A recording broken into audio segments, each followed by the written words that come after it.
মোস্তাফিজুর রহমানের জন্যই ম্যাচ হেরেছি। ম্যাচ শেষে সংবাদ সম্মেলনে মোস্তাফিজুর রহমানকে নিয়ে বোমা ফাটিয়েছেন মহেন্দ্র সিং ধোনি। আমরা মোস্তাফিজের ওপর আশা রেখেছিলাম, কিন্তু সে এত খারাপ বল করবে আমরা ভাবতেও পারিনি। আমাদের সকলকে হতাশ করেছে সে। সেই সাথে হতাশ করেছে মাঠে খেলা দেখতে আসা দর্শকদের। দর্শক পারলেন না মুস্তাফিজ। স্টোনিয়াসের সেঞ্চুরিতে চেন্নাইকে হারালো লখনৌ। ম্যাচের শেষ ওভারে যখন মুস্তাফিজুর রহমানের হাতে বল তুলে দেওয়া হলো, লখনৌ সুপার জায়ান্টের জিততে দরকার 17 রান। ক্রিজে সেঞ্চুরিয়ান মার্কাস স্টোনিস, কিন্তু মুস্তাফিজ পারলেন না তার দল চেন্নাইকে জেতাতে। সেই ওভারের প্রথম বলে ছক্কা, পরের 2 বলে 2টি চার। 3 নম্বর বলটি আবার হলো নো বল। ফ্রি হিটে আবারও 4 মেরে দিলেন স্টোনিস। লখনৌকে এনে দিলেন অসাধারণ এক জয়।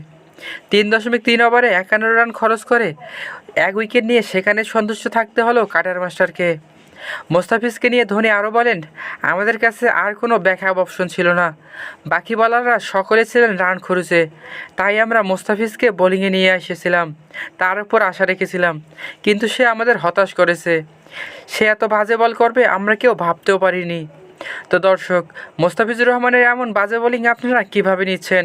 অবশ্যই আপনার মূল্যবান মতামতটি আমাদের কমেন্ট বক্সে জানাবেন। ধন্যবাদ সকলকে।